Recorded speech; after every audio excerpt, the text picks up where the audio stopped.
Tu já sentiu como se estivesse andando num campo minado emocional, onde cada expressão, cada gesto, cada reação tua pudesse desengatilhar, pudesse desencadear uma reação emocional devastadora da outra pessoa? Como se tu tivesse que estar constantemente tentando adivinhar o que ia acontecer em seguida e mesmo assim nada pudesse ser previsto. Imagina uma pessoa passar 1, 2, 3 dias sem falar com você só porque tu ousou discordar dela na frente dos amigos ou na frente de alguém importante. Imagina estar com alguém que está constantemente tentando te ensinar uma lição, tentando fazer você pagar pelas coisas que você fez, sendo que você nem concorda que fez alguma coisa de errado. E você tendo que pedir desculpa, tendo que pedir perdão, tendo que fazer favores de algo que você nem acredita que deveria ter que pedir perdão ou algo parecido. Se você está assistindo esse vídeo e se identificou com tudo isso, então você está lidando com um narcisista. Pode ser teu parceiro, pode ser teu chefe, pode ser um amigo, como pode ser um familiar. E você está exausto.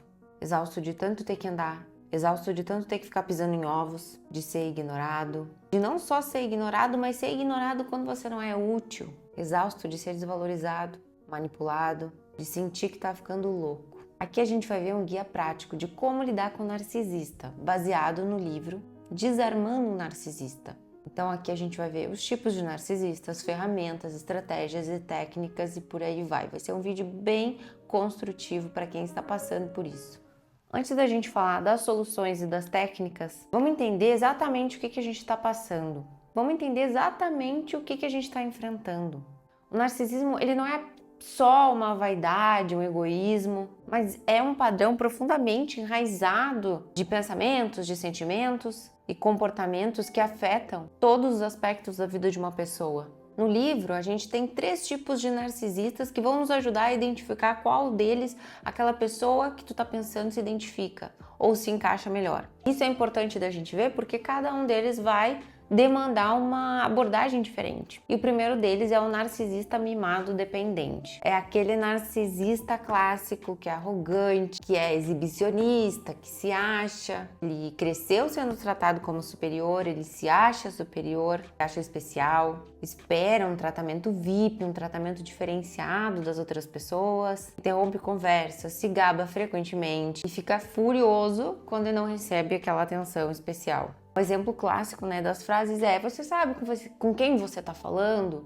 Eu sou o melhor, aí fala, eu sou o melhor profissional dessa família, eu sou o melhor da minha classe, eu sou o melhor, e traz esses discursos. A nosso segundo é o narcisista privado dependente, que ele é menos óbvio, porque ele cresceu sendo negligenciado emocionalmente. Então ele é hipersensível à crítica, fica facilmente ofendido, secretamente ele acredita que ele é inadequado e ele busca muita validação para lidar com isso. E às vezes é de forma sutil, do tipo, ninguém entende quanto eu sofro, ninguém dá valor pro que eu faço, ninguém faria tão bem quanto eu, ou todo mundo precisa de mim, ou todo mundo me usa, esse tipo de argumento. E o terceiro é o narcisista privado mimado, que é o tipo mais manipulador, que ele combina uma sensibilidade extrema com expectativas irrealistas. Então ele alterna entre se sentir superior e muito inadequado. E aí ele usa tanto a arrogância quanto a vitimização. Para o quê? Para controlar as pessoas. Do tipo assim, eu mereço mais que isso, mas ninguém dá valor. Fica usando ali esses argumentos de quantas pessoas decepcionaram ele, o quanto ninguém consegue fazer por ele, o quanto ele faz, mas ninguém valoriza,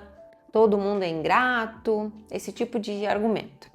Então vamos entender as origens do narcisismo. Não é uma coisa que nasce assim do nada, é formado na infância através dos padrões específicos de criação, onde também a gente pode pensar que uma das nossas necessidades ali também não foram supridas. Por exemplo, um narcisista mimado, ele recebeu um amor excessivo sem os limites devidos. Ele foi ensinado a ser especial, a se preocupar só com as suas necessidades, sem se preocupar com as necessidades dos outros. Seu pai colocou ele num pedestal, criando uma ilusão de que o mundo girava ao redor dele. No caso do narcisista privado, é um pouquinho diferente, porque ele foi negligenciado, ele foi muito criticado, ele não teve apoio, ele teve que se virar sozinho e criou uma máscara para suportar tudo isso e para se dar bem na vida.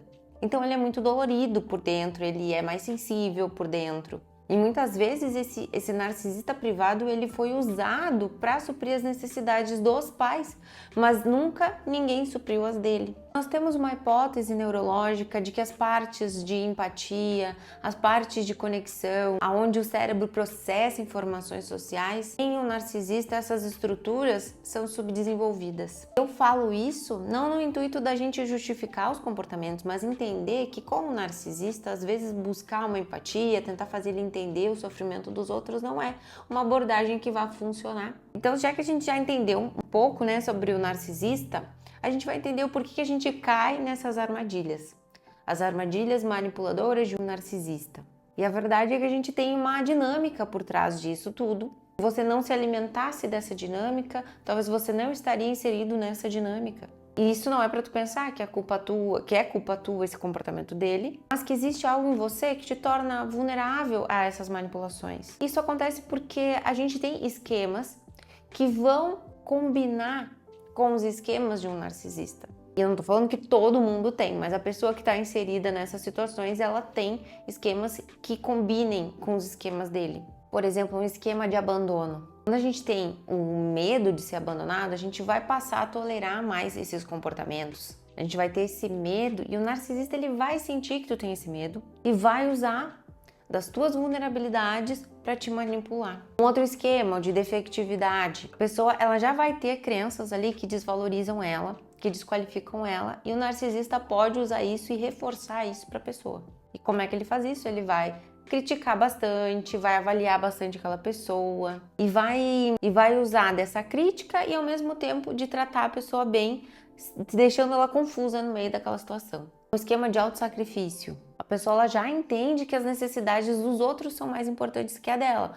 O narcisista ele vai perceber isso e vai se alimentar disso, porque ele vai entender que tu vai sacrificar suas necessidades por ele e vai explorar a tua generosidade. Um esquema de busca de aprovação. A pessoa com esse esquema, ela já vai depender ali do seu valor, ela vai acreditar que o seu valor depende da aprovação dos outros. Então isso vai ser um prato cheio para o narcisista. Porque tu vai fazer qualquer coisa para agradar ele, mesmo que isso signifique atrair os próprios valores.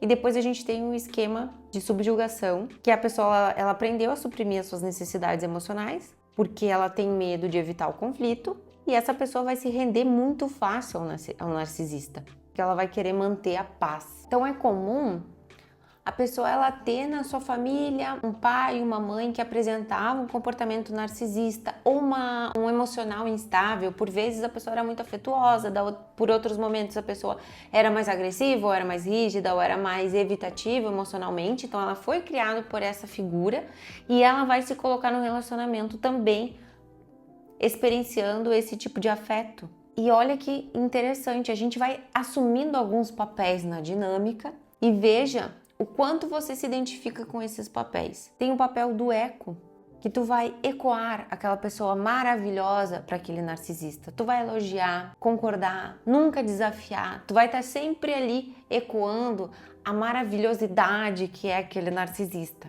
Depois a gente tem um outro papel, que é o papel do escudo, que é aquela pessoa que protege o narcisista das próprias situações dele, das consequências das coisas que ele faz. Você vai cobrir os erros dele, você pede desculpa por ele e até assume a culpa quando é necessário. Depois a gente tem o supridor, aquela pessoa que existe para suprir as necessidades do narcisista.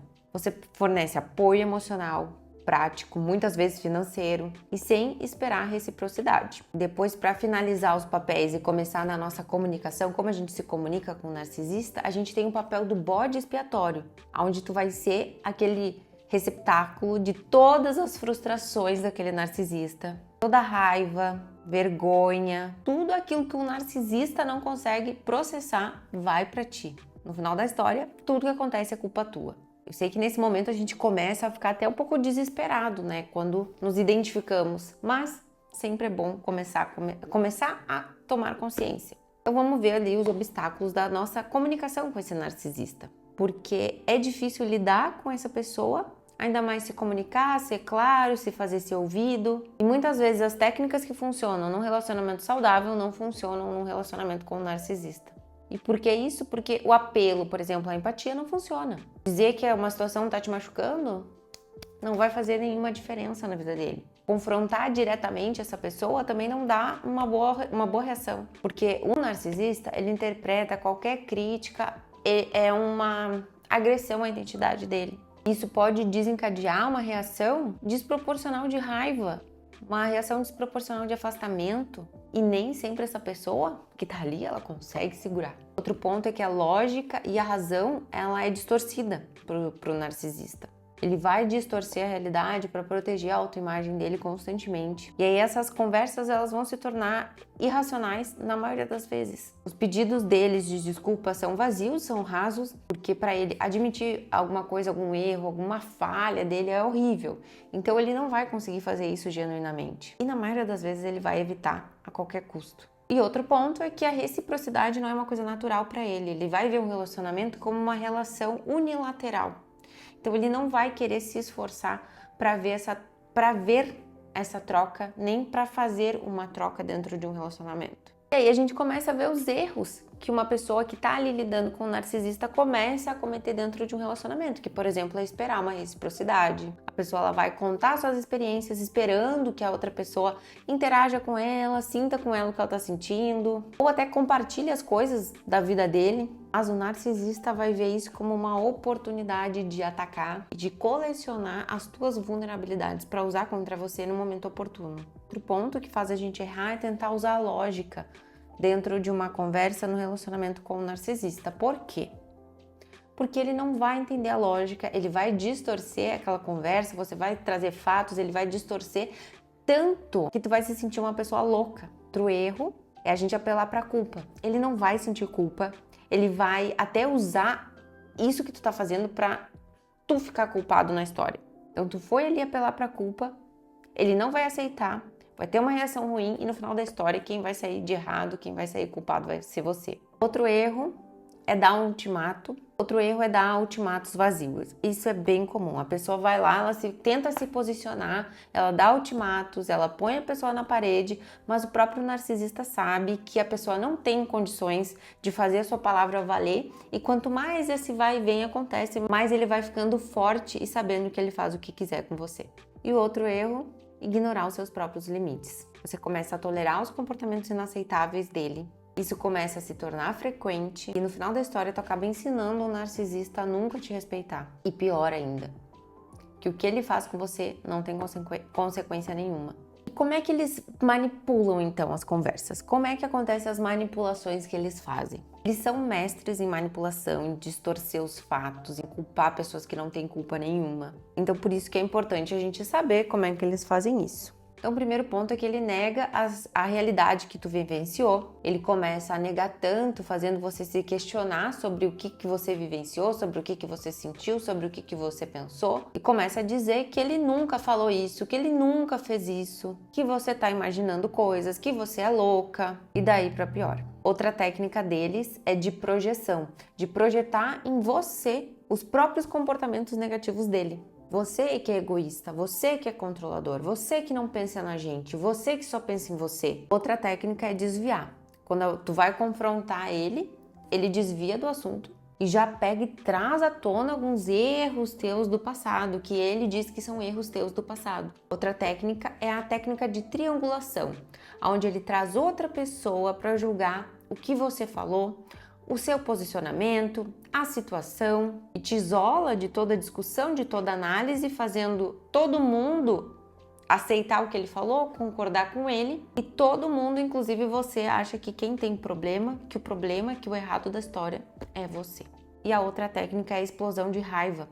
Ele usa aquela explosão de raiva para acabar o assunto, para encerrar as conversas difíceis e te colocar na defensiva.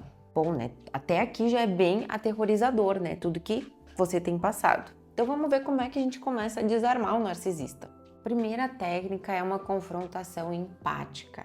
Porque como a gente não pode confrontar o narcisista, porque ele vai ficar na defensiva, ele vai entender como ataque pessoal, a gente tem que fazer uma comunicação mais empática e ser claro em limites e consequências. Primeiro a gente vai validar o que ele está sentindo, depois a gente vai colocar um limite, depois a gente vai expor uma consequência. Ao invés de a gente também ficar irritado e falar você é egoísta, só pensa em você, a gente vai dizer, não, eu entendo que para você seja importante ser reconhecido, ser valorizado, mas eu não posso deixar com que você me trate dessa forma.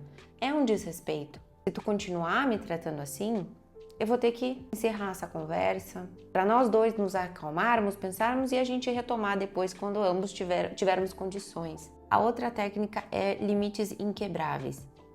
O narcisista ele vai estar sempre testando limites e eles só vão respeitar os limites que são constantemente reforçados. E a fórmula para isso é clareza, consistência e consequência.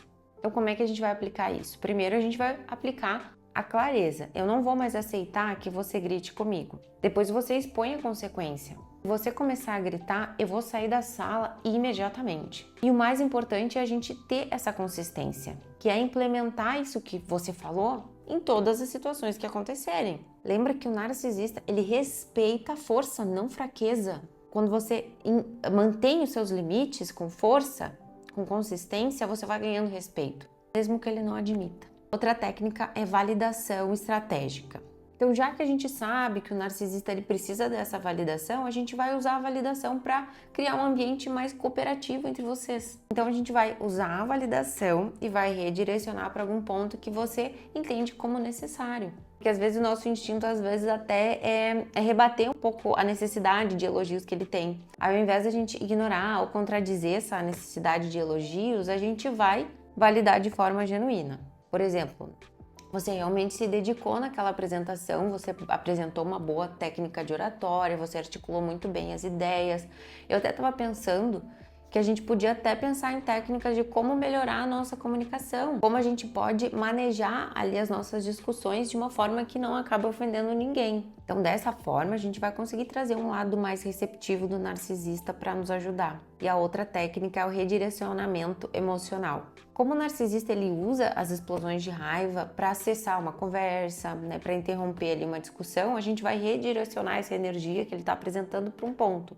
Então a fórmula vai ser reconhecimento, pausa e redirecionamento. Quando tu perceber que a coisa está esquentando, que essa pessoa está ficando mais agressiva verbalmente ou está ficando mais agitada, tu vai falar, não, eu percebo que a gente está ficando mais nervoso nessa conversa, quem sabe a gente dá uma pausa de 20 minutos e daqui a pouco a gente continua essa conversa. Porque tu também há de convir que quando a situação extrapola, a gente vai para um lugar que a gente não quer ir.